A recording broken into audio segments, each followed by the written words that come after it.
Buncombe County Planning Board on April the 21st, 2025.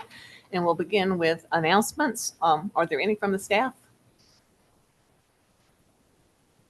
I don't believe we have any announcements other than the fact that we're moving locations to 35 Lincoln Street officially tomorrow. Okay, very good. Congratulations. And we will have one public comment period today following the approval of the minutes. And if anyone would like to speak during that time, please be sure you are signed up to speak on the sign-up sheet provided for that purpose by the door. And those wishing to comment will, as usual, have 3 minutes to share their thoughts. And to ensure that there are no conflicts of interest, I'll review the North Carolina Statute 160D-109 pertaining to conflicts of interest for appointed boards. And that is, members of appointed boards shall not vote on any advisory or legislative decision regarding a development regulation adopted pursuant to this chapter, where the outcome of the matter being considered is reasonably likely to have a direct, substantial, and readily identifiable financial impact on the member.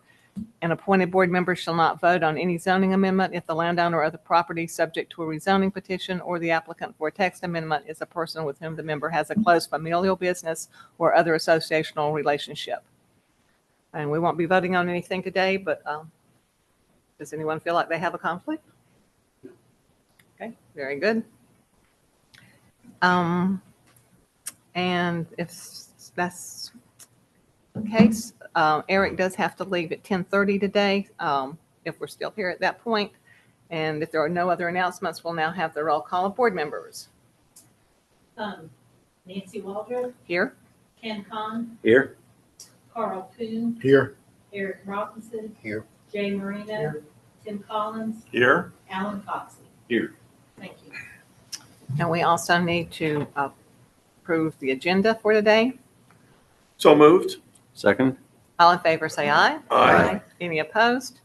Then the agenda is approved. And we also need to approve the minutes for February the 17th. So moved. All in favor, say aye. Aye. Any opposed? And the minutes are approved. And now we can open our public comment period. Did anyone sign up to do that? Very good. Glad to have you back.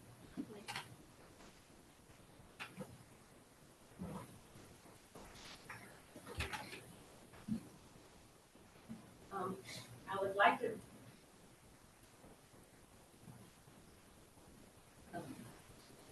Today I'm going to read to you a paragraph from a manual prepared by the North Carolina Department of Environment and Natural Resources, Division of Water Quality, the groundwater section. The name of the manual is A Master Conceptual Model for Hydrogeological Site Characterization in the Piedmont and Mountain Region of North Carolina. The second paragraph of the preface says, groundwater in the Piedmont and Mountain Region of North Carolina occurs in a complex underground environment that is difficult to understand and explain. Adding to the complexities is a variety of reactions that occur as water is withdrawn from wells or as man modifies the natural settings. It is not surprising that in many cases, some problems and serious consequences of human actions occur before useful knowledge can be applied. Thank you.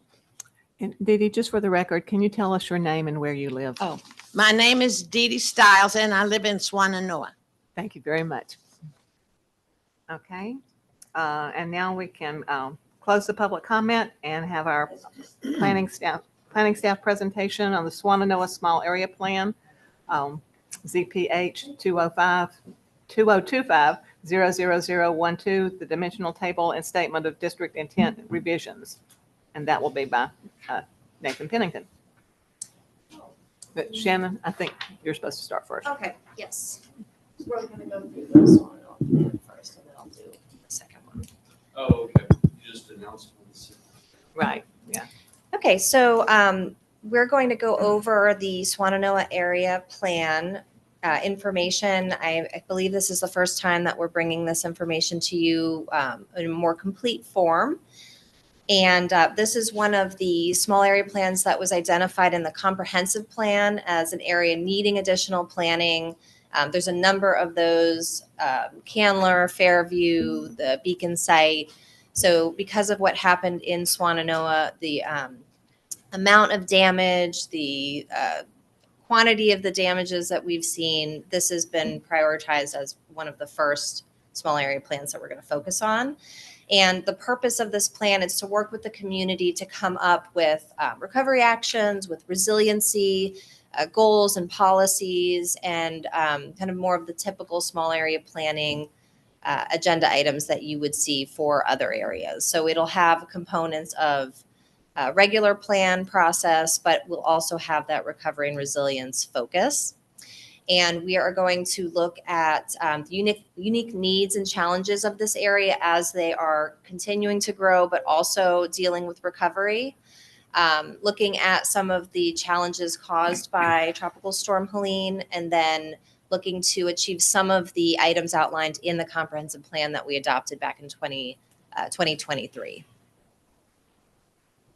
So just to give you an overview of how a comprehensive plan and the small area plans are different. As you all remember, that was a broad vision for the county when we worked on the comprehensive plan. So it had a county-wide focus. That screen is not working. Is this something we can get on? I'm sorry about that. She will work on that. Are you all okay with? Yeah. No, now we have none of them. New screens are coming soon. There There we you go. go. How about a Okay. jumbotron? Let's get a Yeah, right. jumbotron. Yeah. We can actually see it. They are kind of small, but anyway, so whereas the comprehensive plan is the county-wide focus, it's broad vision statements, broad goals that we can apply to all areas. When we talk about a small area plan, it's going to be very focused, potentially down to specific roads, specific parcels. So we will be looking to the community to help us define a boundary of what exactly should be included in a Swannanoa study area. That might be something that is different than the actual Swannanoa neighborhood. It could be something that is a little bit more specific to the recovery needs. But in the comprehensive plan, the Swannanoa study was going to be more of a corridor study. And because of the hurricane, that has expanded to a larger area of Swannanoa now. Oh, we got a little lag there. So this is some of the focus areas. This graphic came out of the comprehensive plan, and these were kind of the chapter headings that we had grouped actions and policies into. And we're going to continue using these as our major buckets as we move into small area planning. So for example, as we're looking at Swannanoa specifically, we might talk about Fonta Flora Trail as kind of an economic development topic. Talk about disaster recovery and our hazards and resilience section. So fitting all of those different conversations into the focus areas that we identified as part of the comprehensive plan. This is our tentative timeline. We've broken it into two phases. There's a pre-budget phase. Those are the things that staff can work on right now before we have allocated budget or any grant funding. We began talking about the process in January. Right now, we are getting ready to put out an RFQ for a planning consultant to help with some really specific tasks that staff needs help with. We'll be beginning some really early stakeholder outreach to local organizations and groups, some of our service providers starting in May. And then we are starting our existing conditions study where we're pulling a lot of data together, demographics, boundary data, that kind of stuff, doing some on the ground field work to look at the damage, and then hoping to have the planning consultant under contract for a July 1st start date. So that's everything that we can begin right now and that we are working on at the moment.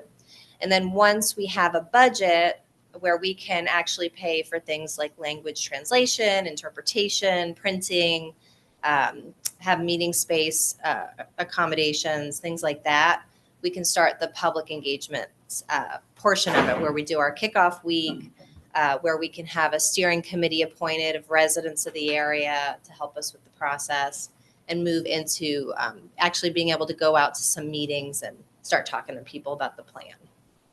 Does anybody have questions about the timeline before we move on? Because I know that's a lot of information. I have a question. It may be off the beaten path, but how many, if there are any, how many Airbnbs were affected by the flood? And if they're rebuilding, do you know what regulations they will rebuild under? So they took a huge hit, as did tourism largely in the area. But we don't independently mine. We don't have the ability to go in and determine. Remember when we talked about short-term rentals, tracking them, it's very difficult because we don't know the granular level of who's doing them. So you can have one for a month and then it disappears and become a long-term. We just don't track who rents what. So it's hard for me to tell when a single-family home comes in for a rebuild, it comes in as a single-family home. We don't have like a database, and that's been what's tricky through the whole regulation process. Ironically, short-term rentals, though, were used and we had a really good success rate of getting some converted to become long-term rentals for survivors. So I would say that the market is evolving at this time in that realm. Thank you. My computer has shut down and is restarting. Probably working over at the other building. Does anybody else have the PowerPoint up? I don't know how long this is going to take. So while this is thinking, the goal at the moment is to have this plan adopted by August of 2026. Depending on what type of partnerships we can do out in the community, we might be able to tighten that up and shorten it. But, you know, if the boards want more time, that could also push out how long it takes to get it finished. So it really just, we'll have to see what kind of community engagement is needed and what all of the boards, planning board and the steering committee want to do. I'm sorry, it might take a while to get something on the screen. Are you able to join the Ditto? I can get it up in. You can get up? Okay. Are you expecting any issue with getting funding to cover the consultant? So we've asked for funding in the next budget cycle, and we're expecting to be able to get enough to cover the basic needs. We are also exploring some grants through the North Carolina Wildlife Commission that would help with some technical assistance and a little bit of funding. But at the moment, we're not concerned that we won't have what we need to finish the plan. But in terms of what kind of outside funding we can get, we're not sure at the moment. Mm-hmm. So we should know more about that maybe by June, would you say, Haley, Yeah. for that We'll grant? know a little bit more in May. Okay. So maybe like after May. Okay. Are there other communities that are going to come up for small town planning after this? And how many and who are they? For similar kind of treatment? Here in Buncombe? Yeah. Yes, we had identified a few. I just can't remember what they are. Fairview, Candler, Fairview. Fairview, Leicester, Cartersville. I feel like we're missing one. It was 7 total, I This is still gonna take time. We could be missing one, but the short answer is yes. Yes, Funding is up in the air. We're trying our best, but planners are adaptable and we can always shift things around. It's just a lot of us still, like, for example, myself, are in the trenches doing, flood recovery work. So just bear with us and know that we're trying to shift things around as best as possible, if you will. Would you expect there to be a learning curve effect in the subsequent small plans? I know everything is different. Each one of them is going to be very, very unique. And that's why we're doing them, because all the communities have unique needs. What's interesting about the whole thing is this whole event has completely changed the landscape of what we were originally intending for Swan and Nova. Mhm. So that's going to be interesting too. All right, we're almost back up. I'd hate to move forward without the public being able to see the presentation. I'll tell you one thing that's going to change as well, because it's going to be coming up It's the new hazard mitigation grant program, or not grant program, the hazard mitigation plan itself. We last adopted that in 2021. But if you think of conditions that are changed, like, think of all the blowdown areas where you had all the timber that's laying down on the south and east facing slopes, that's certainly gonna play into the wildfire section of the plan, so. What about changes to floodplain ordinances? Is that coming? Yeah, we'll talk about that probably in a separate meeting. I'll just do an update sort of on that, but we want to kind of phase things in so that they work with the new mapping cycle over about 3 to 4 years. But I think there's opportunity to do some measured things, and then we can talk about the community rating system program. Have you talked to Ricky? Because we just passed some new stuff in Woodfin. I talk to Ricky every day, but I you guys are in a bit of an interesting, you don't manage your floodplain program now. So you're gonna be taking things on, but you're also a separate member of the program. Right. And things are a little different in towns, than they are gonna be in the county themselves. Of course, your loss was on the river itself, Civil Line, or public waste. Mhm. Much different ball of wax than residential. How All has right. this Fonta Flora Trail been affected in Swananoa by the hurricane? Well, interestingly enough, I see more opportunity now for land acquisition than we ever have before. We're actually seeing some folks that are applying for acquisition that are kind of missing link pieces. We had some properties in '04 that were part of the hazard mitigation grant program that we own on Old US 70. So it's just that green face are expensive to build. Ken, you should want to, you would know that firsthand, given the challenges you've seen in Woodford. Thank you. All right, any other questions about the timeline? Okay, so as part of this process, we're going to have a number of public meetings, but many of these are ones that are already scheduled. So incorporating review of the planning process into your planning board meetings that are scheduled. We don't anticipate having any special meetings until the very end, possibly a joint work session, maybe need to have a second meeting, closer to July or August of 2026. But for the most part, it would be the typical meetings that you'd be having already, as well as review by Board of Commissioners. We would be scheduling meetings with the steering committee. We're hoping to have applications for that opening up in the next couple months and advertising that out to the community.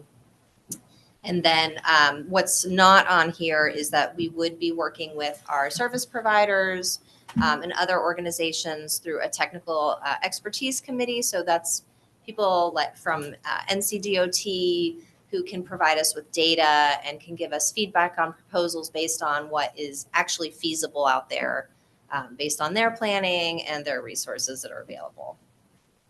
Will the steering committees, will those be particular to each area that you're talking about? I mean, like one Yes. for Swananoa, one for Inca Candler, one for, So we'd be advertising for residents of that specific study area, as well as other collaborators, possibly a member of the planning board, lots of different types of individuals. We'd want to have good representation on that for that specific study area. And then once the plan is adopted, we would look to forming new steering committees once we move on to other study areas.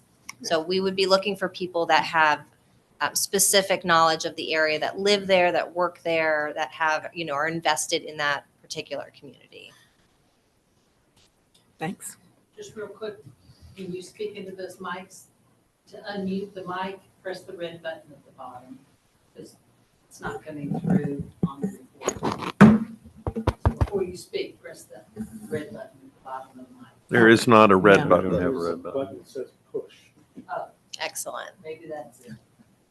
Press that one. There is not a red button. Sorry, I was just handed the name, so. Just on. Don't have to do anything. They're on. They're on. So in terms of community input, we would be looking to hold some specific meetings with the public that are outside of our board meetings.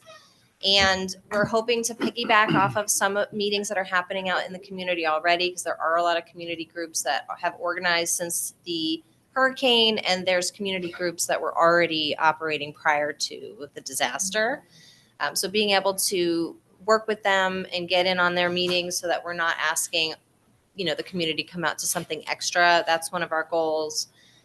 We're looking to do a kickoff week where we would introduce the project. We'd ask people about the boundary question, where is the study area that we should be focusing on, looking to identify some of the strengths and weaknesses of the area through a SWOT analysis. And that is something that would feed into our existing conditions study, feed into our vision and goals identification, and then also a design charrette, which actually does have a proposed date in December.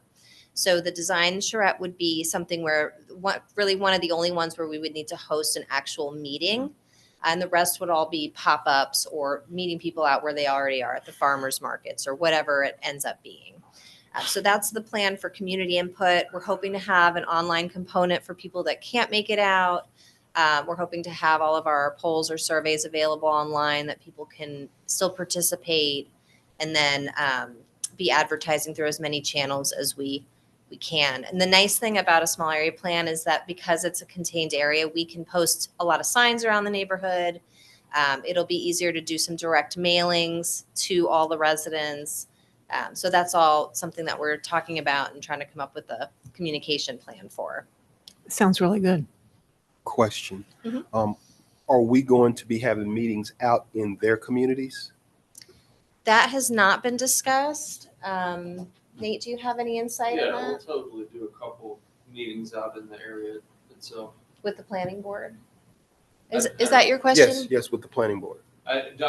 We haven't gotten that far into it Oh, yet. I mean, that's something we can certainly entertain. We can just advertise a special meeting. I think it would be a great idea. Okay, well, we will note your interest, and we didn't think about that before. I think when we did conference plan meetings, we had some commissioners show up, maybe a Yeah, planning board. So for the comprehensive plan, some planning board members, we invited the planning board members to the community meetings, and planning board members showed up at the community meetings, so they could talk to the community and ask questions. We really try to make those community meetings very community focused, so the community is the sort of the star of the show, if you want to say. And we had elected officials of the board come to those meetings. Thank you. So I mentioned this before, but social media campaigns, press releases, the virtual options, we will be looking into as many ways of reaching people as possible. We're hoping to have an engagement plan ready to go, and I have some locations identified that we could use for outreach pretty soon. But like I said before, we won't be able to go out and do too much engagement until after July, just because of the budget situation. Does the outreach also include religious organizations? So we are compiling stakeholder lists, and we are trying to identify as many churches and other non-religious organizations in the area. We've got some local groups that are looking at our stakeholder lists to see if anybody's missing, and we've got a couple hundred contacts on there, so we're feeling pretty good about it. But if you have any particular groups that you want to make sure we reach out to, please let us know. Kind of along the same lines as what Eric was talking about getting out in the community. Swannanoa has had some devastating impact from Hurricane Helene. And although I've driven through quite a bit of it and looked around, it's sometimes hard to know from a board member perspective what all is impactful or what all we need to consider. Is there some way we can, as part of your planning process, maybe consider a mini tour of Swannanoa to see it now, and because if we're going to be looking at a comprehensive plan for that area going forward, it helps to know what all damage needs to be addressed and kind of stuff like that. I don't know. I just thought that out there. As an alternative, maybe it's just give us, rather than try to organize a field trip, which I can Yeah. see might be, Or just tell us where to look. The slideshow would kind of like heat map, which we've already started to paint a pretty good picture. So yeah, we can give you sort of a virtual tour of what the corridors look like both before and after. And we do have a field trip on our agenda after the steering committee is created. We do plan to invite you all to do kind of an in-field walkthrough, but we have not developed what the plan is, what that's going to look like at this point. I've heard there's a lot of drone footage as well. Yes. Having a bird's eye view might be the best of all. And I don't think every one of these districts are going to require a comprehensive walkthrough, but Swannanoa is pretty major. Barnersville's pretty major as well, I think. So. So just to go over how everybody, we anticipate them being involved, residents and collaborators, we're looking at being able to get their data, get input from them, feedback as we go through the different phases. We are hoping to get some help from the planning consultant with trauma-informed community engagement so that we are, going out and asking people respectfully for information, knowing that they have a lot going on. People are rebuilding their houses, that it's, never going to be a great time to ask them for their time, but there may be some additional sensitivities that we need to think about before we go out. The resident steering committee, they would be providing guidance throughout the process, feedback on proposals, giving us ideas, providing us with information about the area that we just won't be able to get from raw data. So having their insight is going to be essential. And especially for knowing about how those impacts from the hurricane are still, happening in the community and being able to kind of see that social side that is not always easy to put your finger on. They'd be helping through public input. They'd be looking at the plan draft and giving feedback. And then I had mentioned the technical expertise committee. So DOT, MSD, our water providers, being able to have their technical knowledge throughout the process and say, here's some ideas from the community. Is this feasible? What would it take to get to this point? Just being able to kind of throw some things at them and see kind of what that would look like in reality. And then the planning board, you all would be providing oversight and feedback on the process, on public input. You'd be looking at the data coming back, the plan draft, and then ultimately making recommendations to the commissioners for adoption of those, what's going to be the vision, goals, policies, and actions, just like in the comprehensive plan. So kind of the same layout of how we're going to provide that guidance for the county. Then Board of Commissioners, they've authorized the planning process. They'll be reviewing any budget changes. They have seen the schedule, and then they would be approving steering committee members. So they will look at those applications and make the final decision on who sits on that committee. They'll also provide ongoing input and feedback to staff as we bring them updates throughout the process on the plan. And then finally, they would be looking at your recommendation and adopting the final plan document. So any questions about how everybody fits in there? On the technical expertise, folks, Swannanoa is kind of unique because it's got 2 reservoirs out there. Can we add water resources to the technical expertise so we can talk to the Yes, all city of our folks there? water service providers will need to be in touch with them. Okay, thank you. The technical review folks that were, think of this also, these folks are the ones that help us with reviewing projects that go to the Board of Adjustment. So it's going to be NCDOT, Metropolitan Sewerage District, water providers, all your nuts and bolts, permitting folks will be a part of that. So good catch. And environmental health for the septic systems. Yeah. All right. So that's all I have prepared. Do you have questions? Any concerns? Glad we're doing it. Starting in the right place. Have you had much inquiry from Swannanoa about this so far? Kind of have you had community involvement so far? Yeah, we've had a couple meetings out with some of the local groups. We've met with the Friends and Neighbors of Swannanoa, the fans group, a little bit. We've talked to Swannanoa Grassroots Alliance and Swannanoa Communities Together. We've been talking to Appalachian Design Center, which is through Mountain True, as they are working with the community right now on a community-led planning process. So there's a lot of different actors, even Beacon Foundation. They want to start a planning process for the Beacon Village area. So we're working with our Riverlink. We're working with our communications department to figure out how all of these different pieces fit together. And it's going to be a really incredible opportunity and very challenging because we also have a county-wide recovery planning process happening. We also have a countywide pedestrian plan and a countywide parks and recreation master plan. But what that means is that when those planning processes are in Swannanoa, we can engage people on a much bigger number of topics that will impact them because we have so many planning processes happening at the same time, if that makes sense. Well, how do you keep from being like competition? We try to coordinate on meetings so that You guys are the boss of all of that, We are not. so to speak. Think of it this way. Think of it like a resource fair. So Jay, you might be interested in the sidewalk route.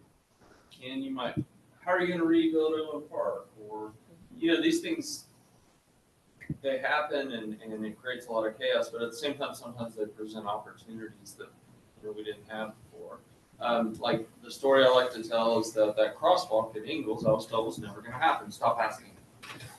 Guess what? It did. So now we've got more opportunity than we've ever had before.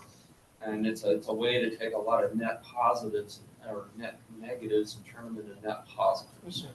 So where do those different groups plug into this process? That since it's not up on the screen anymore. Think of it as maybe a wheel with different spokes. Okay.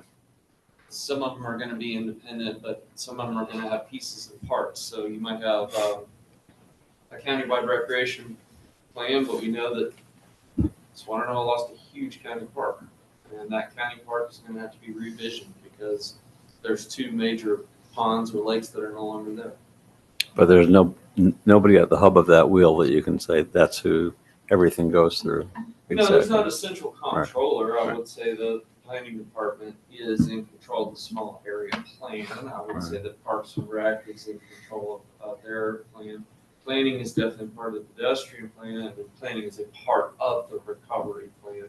Mm-hmm. But that effort with the recovery plan is being led by someone named Rachel Sawyer, who's the recovery officer, if you will, with help from all different departments. Mm-hmm.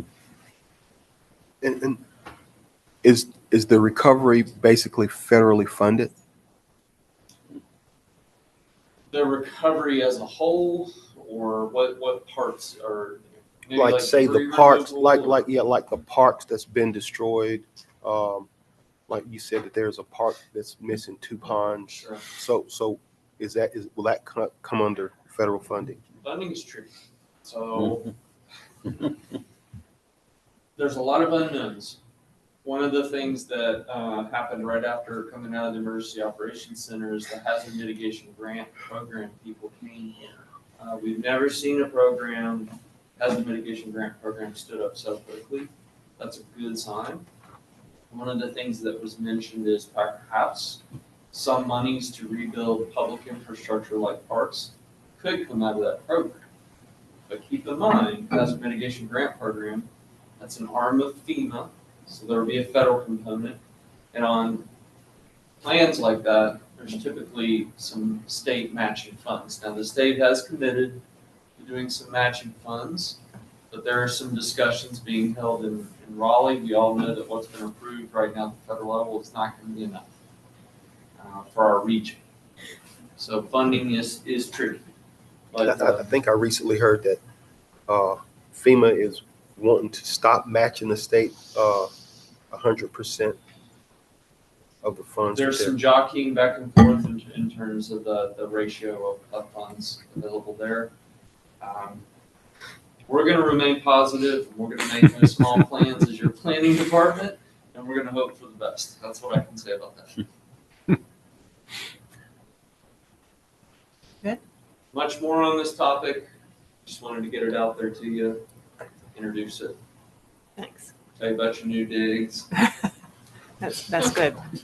Is there going to be a public comment period with this item on the agenda? Many, Well, many. right now, I mean, usually we, in the past, when there's an item on the agenda, then there's a separate public comment time for that item.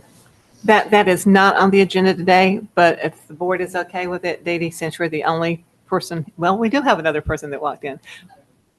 Okay, thank you. But if you have a question, I think we're happy to entertain that. Is that all right? Sure. Sure. Yeah, absolutely.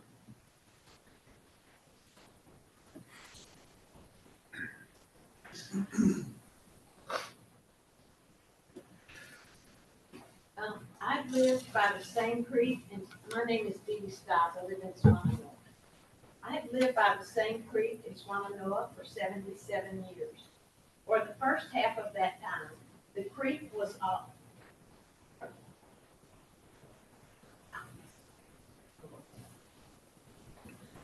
I have lived by the same creek in Swannanoa for 77 years. For the first half of that time, the creek was always clear. My pond had almost no silt, and my driveway was not washed out. Then the steep slopes above my house began to be developed. After that, the creek was often just running muddy water. My pond has been cleaned out of silt 3 times, and my driveway has been washed out 3 times. One time it was so bad that we moved the driveway to another place, but it still gets washed out. So as we work on this small area plan for Swannanoa, I want to starting today, and you will hear this again as we have meetings, and the people in the Grassroots Alliance that I attend their meetings, they've heard this, and I want you to always remember, as more impervious surface is added to the steep slopes, more water is going to come down faster. So the water, we always have to remember where the flood water is coming from. It's coming from up in the mountains and running down. It's not like the coast where there's storm surge and all that kind of stuff. That water comes from the rain and it runs down the mountain. It runs out of parking lots. It runs off the road. The more impervious surface, the more flood. And so I want us to always remember that every time we think about anything to do with greenways and parks and sidewalks and how we're going to do culverts, the more impervious surface, the more water comes down faster. The other thing I'd like to say is Swannanoa Grassroots Alliance meets on Monday night at 7:30 and Wednesday morning and Friday morning at 10 o'clock. And everybody is welcome if you are interested in, we sit in a circle, everybody comes that wants to. They talk about what their problems are and what they can do to help, and you can come too. We'll be glad to have you. Thank you. Thank you, Dee Dee. We appreciate that. Okay. So are we done with all the presentations? we have now the next review. Okay. If you'd like to move on. And I'm trying to remember how to share this. All right.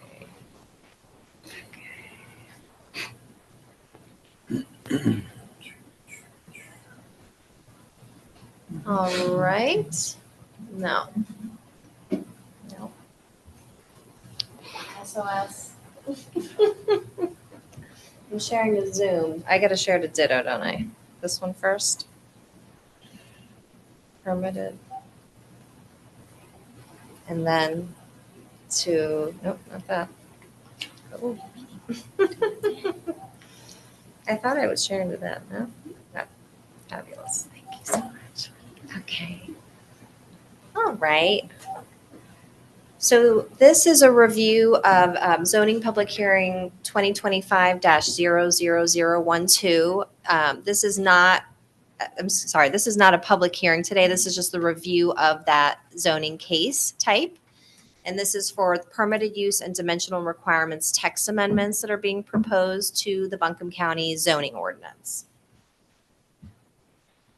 So I'm going to go over the purpose of these text amendments, a little bit of background on where this information is coming from and why.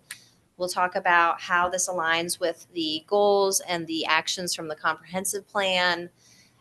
We'll go a little bit into the summary of each one of the text amendments without looking at, every single line of the red line document, which will be for the next meeting. And then we can go over some of the review process tasks that will need to happen to go through these text amendments. So the purpose of this is to make amendments to the Buncombe County zoning ordinance, specifically to our permitted use section and to our dimensional requirements section. So permitted uses are the table that talks about what types of uses are allowed in each zoning district, as well as what type of review is required for each type of use. So it tells you if it's permitted use by right, it tells you if it requires a special use permit, or if it is not permitted in the district. The dimensional requirements section goes into things like minimum setbacks, maximum heights, that sort of stuff. So those are the sections, those are the type of standards that we're talking about with these text amendments. And what we are proposing is to allow up to 2 homes per lot in all zoning districts. Right now, that is not the case in every zoning district. We're talking about trying to revise and simplify some of our development standards. They've gotten a little bit complicated over the year, and we have some redundancies that we are trying to, realign so that things match a little bit better. We are discussing aligning the Beaver Dam zoning district standards with other low-density residential districts and adding disturbance and impervious surface limits to the dimensional table, which does not currently exist. So a little bit of background on why we're talking about this. Beaver Dam zoning specifically. 5 words you pronounce wrong 2 years before your brain starts shutting down. Dementia is now becoming a new epidemic, according to the Mayo Clinic. We're done. Where's that coming? Oh, is that yours? I iPad? don't know where this is doing. This thing is. It's the tablet. Sorry, 2-minute break here, folks. Wait, I want to hear this. Dementia. Exactly. I was worried it was my computer. Okay. Where was I? So Beaver Dam zoning district, this is a zoning district that existed prior to Buncombe County adopting countywide zoning. So prior to countywide zoning, we had 2 districts, which was Limestone and Beaver Dam. When the county adopted countywide zoning, Limestone was rolled into zoning like every other area, but the Beaver Dam district remained the way that it was for the most part. So it is the only zoning district that currently prohibits 2 homes per lot. You cannot have a mother-in-law suite. You can't put an apartment in your garage attic. You can't put a second home on any lot, even if you have 200 acres. So just something to keep in mind. After countywide zoning was adopted, the county then created steep slope and protected ridge overlay standards in 2009. And those often are either repetitive or conflict with the Beaver Dam standards. So part of this is trying to simplify the ordinance so that there's one standard for steep slopes, one standard for protected ridges. Another thing to keep in mind is that 71% of Beaver Dam zoning is required to meet the overlay standards. So that does not change. And this is an area that's adjacent to the city of Asheville. It's identified in the comprehensive plan as having some growth areas, specifically those that already have MSD sewer access in the flatter portions. So that's a little bit of background on this, if anybody has questions about that. Why Before was we it, get into why the was it not proposal. rolled in when Limestone was? Well, Limestone served as the basis for modern countywide zoning today. Beaver Dam has always been sort of an anomaly. It's steeper. It's got really confusing standards because these were all done way before countywide zoning, 1981. So it's got very bizarre lot width standards, layout of the house standards. It's a relic. We have standards in place now that offer protections. We're just trying to get rid of, what we're trying to do? We do this, we end single family zoning in Buncombe County. And that's something to be proud of, and that's something a lot of communities struggle with, including the city of Asheville. Yep. This closes the loop on that. And we get people all the time that come in and they're like, hey, I got an aging relative, I'd like to put them in an accessory dwelling unit.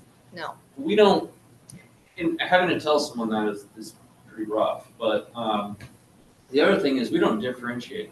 We don't have like a lot of standards on, well, your ADU can only be this big, or this allows you to do 2 homes, 2 homes, 2 units, 2 units, 2 units, across the board if you've got utilities to do.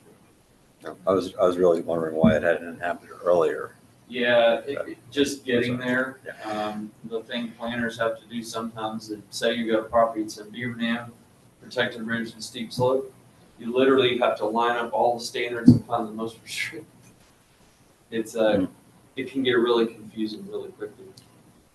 Thanks. Have you heard from the Beaver Dam community about this yet? Well, we discussed this at length during the conference. Right, I remember that. We made this actually a goal of the plan to do this, so we're simply following through on that mandate. Okay. Just to give the board a little history, back when we had just Limestone and Beaver Dam, we had a Beaver Dam Council and Limestone Council, where we did countywide zoning. We sort of created the planning board took on the role of those two councils, if you want to think of it that way. So it was just a very unique situation where we had 2 councils for those 2 particular communities. And they really guided what they wanted the regulations to say in those communities. Does that make sense? Yeah. And I think both Beaver Dam and Limestone, I think they were mid to late 70s when they were formed. So. Yeah, the beginnings started then, and then it was formalized in 81. One thing to compare it to as well, before Metropolitan Sewerage District existed, you had all these different independent, like, sewer districts. That was when we had a lot of overflows, and so consolidation, if you will. So just to talk a little bit about what the comprehensive plan recommends for this, if you look at the future land use map in the comp plan, there are portions of Beaver Dam that are designated as mixed use neighborhood area. And that's described as medium to high density residential and missing middle housing. The steeper parts of Beaver Dam are designated for low density residential and conservation subdivisions. So I'm going to show you a map in a minute that kind of shows that cutoff. Action 4 in the comp plan is to support a mix of housing types within growth areas. Parts of Beaver Dam are called the growth areas. There's also an action for considering allowing every residential lot to have at least 2 homes. So technically it's not ending single family zoning, but it's ending the requirement that you only have single family zoning. Action 5 is where water and sewer are available or feasible. Change the zoning ordinance to encourage a variety of housing types and highest density per acre. So that's the guidance that staff is looking at as we are drafting and doing research for these text amendments. So this map is the Beaver Dam zoning district is outlined in blue. You can see the gray areas are the incorporated city of Asheville. And the furthest west portion of Beaver Dam is the mixed use neighborhood, that light yellow. As you get further up the mountain, the lighter green is rural community. So those are 2 different types of character areas that the comp plan has designated. Mixed use neighborhood is considered a growth area. Rural community is considered more of a conservation area. But what is missing from this map is the overlays. So steep slope and protected overlay, if you were to put that on this map, you'd see it covers a larger area than just what the rural community shows. And those overlay districts would be applicable to any property that falls within them. So additional restrictions that are separate from what these standards would require, we would also have to look at overlay standards if that happened to fall on your property. Ken had asked me a question earlier, and I think if you look at this map and look at the Pac-Man, if you will, one of the things we've had to contend with as a county is unexpected things. Loss of the ETJ. So there was intact ETJ in this area. The other thing that we still haven't even, we've made really good progress, and it actually took special legislation to do it. Some of y'all might remember donut holes. These are areas, we still have a couple left. We hope to bring that to you in the near future as well. But I think the county's just really always been playing kind of catch up with uncertainties. So I'm going to go over a summary of the proposed text amendments. You will have a couple opportunities to look at the actual marked up draft. So this is just kind of a brief overview. But it includes matching the Beaver Dam setback measurements to be the same format as all other districts, simplifying the Beaver Dam statement of district intent, allowing up to 2 dwelling units per lot in Beaver Dam, updating the Beaver Dam dimensional requirements to match the formatting and standards from all other zoning districts, adding a new column to the dimensional requirements table for all zoning districts, which would be a maximum disturbance and impervious surface limit, eliminating the Beaver Dam footnotes, and permitting alternative path and conservation subdivisions in Beaver Dam. Those are the type of subdivisions that allow us to get more of the conservation as part of it, so that things aren't spread out as much, and there are wildlife and ecosystem benefits to being able to cluster things a little bit closer together. So do you have any questions about the summary, knowing that we are not quite ready to start reviewing the I full recall the text? Beaver Dam Neighborhood Association, or whatever they're called. We had a matter, last year with them? As it We had a relates matter? during the comprehensive plan, right? Around a development that they objected to. But there was a development in the community. In Was the it the city city? of that. Yes. Right. So There was that a- had nothing, like, that would be nothing we could control or regulation would regulate. It was a townhouse community. in the city of that. And if it was in the city of Asheville, why did they bring it to us? Okay. People don't understand whether they live in the city or the county. Okay. I think it's the way that they defined what Beaver Dam, that's back to the Pac-Man map there. Yeah. And there's oftentimes, when we get all the time, we gotta send Beaver Dam to Beaver Dam.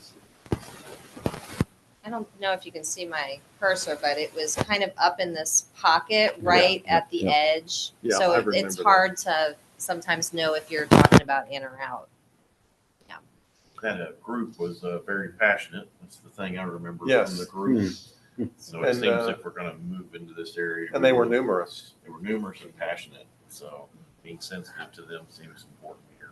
And not very good with statistics either, as I recall. And I would say that this amendment doesn't peel away protections necessarily, but it does allow someone to have a carriage house or an apartment or it's single-family zoning is unfortunate. And it's created a lot of problems over the years, especially the fact that, before World War II, we used to live a lot more dense. But with aging population, with our affordable housing issues, I think it's important that we follow through and give people the opportunity to have at least one other unit on their property at a minimum. So looking into your crystal ball, would you expect there to be resistance to this? Well, there's anywhere? resistance to just about everything Oh, I I think know. planners touch these days. Yeah. Yeah, I would expect some resistance, but I think it's important to just remind folks, hey, we had the steep slope overlay. We had the protected ridge overlay. And, it's always a good habit to audit your standards from time to time and see what's working, what's not working. those Yeah. sorts of things.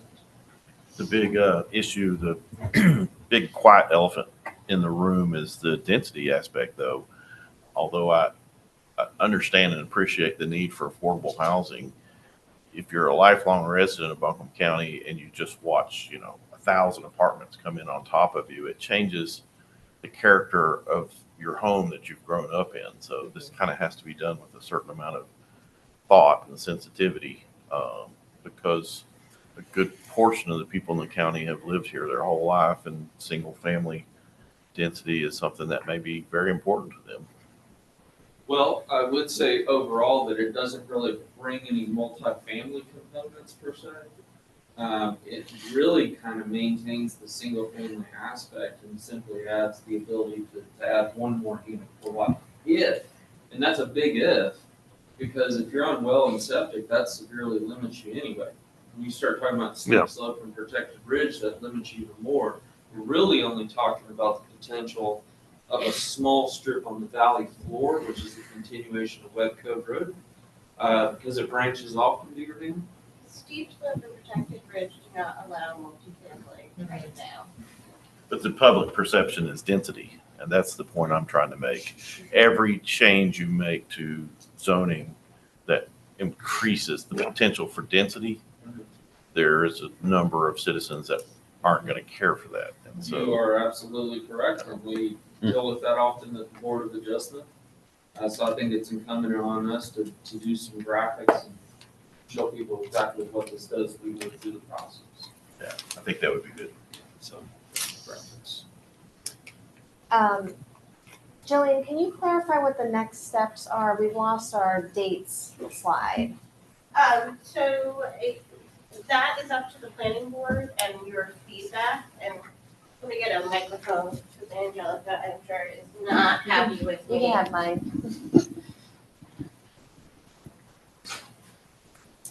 So we can, like we did with the other text amendment we talked about that we shall not discuss, we can do a work session next month where you can really go into the proposed regulations and talk about them and have a meeting to talk about them. And then we could schedule a public hearing, or if you're at a point where you feel like we can have a public hearing next month, that is up to the board. I'd like to go with the work session personally. Okay. Do you want to limit public comment at that work session, or do you want to have public comment at that work session? And if we don't have public comment at that work session, we have it at the next meeting, correct? Yes. So it's just like when we were doing the short-term rentals, which we're not supposed to mention, those kind of work sessions. Where Yes. Some just were simply work sessions for us to discuss whatever we needed to discuss, and then we had the public comment at the public meetings. Okay. So we'll do that for the next meeting if the board is okay with that. Okay. Sounds good. Okay. A reminder to the board, someone said they had a hard stop. 10:30. Eric. Okay. I know I'm not going to be here the 19th, but our next session. I'm going to miss that, but carry on. Any further questions? That was all I had for the board. One comment, to be clear, this has no bearing on deed restrictions or HOA requirements. That is correct. We have no ability to intertwine with those. And lots of, she's going to be mad at me now. And lots of those neighborhoods in Beaver Dam have very strict HOA standards. Yes, believe me, I know. Are we able to put all that onto some kind of map so that we can see the overlays and the? Yes, we're gonna bring you, we've got clear direction now. We're gonna develop a couple of, like lot arrangement, so you can see different layouts. Then we're gonna overlay, protected ridge, steep slope. We'll do some contours. We'll do a couple different things. Okay, thank But you. just to clarify, we do not map or keep track of deed restrictions. So if that's something you were wondering about, we don't have. I understand Yeah, that. okay. But I think a really comprehensive map of the Beaver Dam thing, if you're asking us to make significant changes to it, it helps to see what it looks like. Yeah. I wouldn't characterize these as significant changes, but I will say that we can put together a slide deck that allows us to layer and then delayer based on what you all want to see. Okay, that'd be great. Sorry to miss that. Well, you'll see it, so we'll keep it there for you. Just remember. Okay. So is that everything that we need to hear today? Motion to adjourn? Second. All in favor, say aye. Aye. Any opposed? None?